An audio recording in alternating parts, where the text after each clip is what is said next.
I wrote this piece and it's called The Ocean of Tears, and I hope you guys enjoy. The credits start to roll from the movie Collateral Beauty. Ryan had drenched his sweater in tears. He looked up and all I saw was a mess of a wet face. Unlike him, I had not shed a tear. He questioned, "Why aren't you crying? You haven't even shed a tear. Aren't girls supposed to be emotional?" I responded, "No, not always.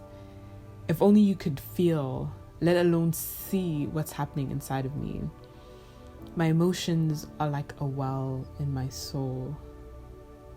No, never mind. Ryan gave me a look to urge me to carry on. I pondered, then elaborated. Actually, my sadness is an ocean. Full, vast, wide, deep. An ocean full of emotion, moving gently in harmony until it reaches the shore. The waves are constantly fluctuating, just like the seasons in my life. At the shore, the salt water crosses boundaries. At certain times, the waves are at bay, kept within the eyelids of the ocean, choosing the sentiments to suck in or spit out. Other times during high tides, the waves cross boundaries, ejecting themselves over the barricades onto the face of the earth. Catch me in high tide, maybe next blue moon. Then you shall see my tears.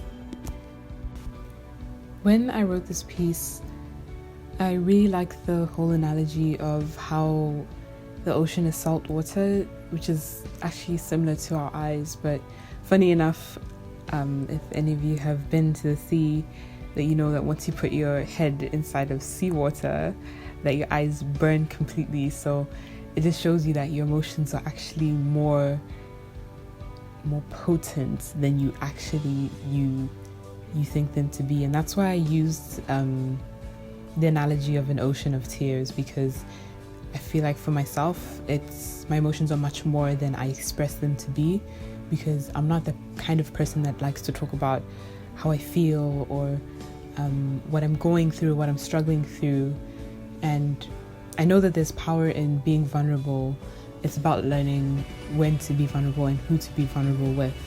And that's what I wrote this piece about, is that I only share those parts of me with certain people. And that's why I said, maybe next blue moon, then you shall see my tears, because I don't share that side of myself with everyone. I don't like to be in my emotions that often.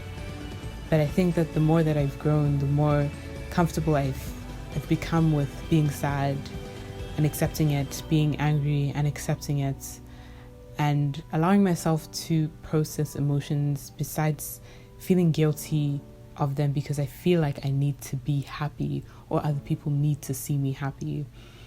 So that's why I wrote this piece, to express that to people in the way that I knew best, through a metaphor, of course. And I hope you can relate to this in some sort of way, because it's something that I still do struggle with, but I'm working on making my ocean of tears more like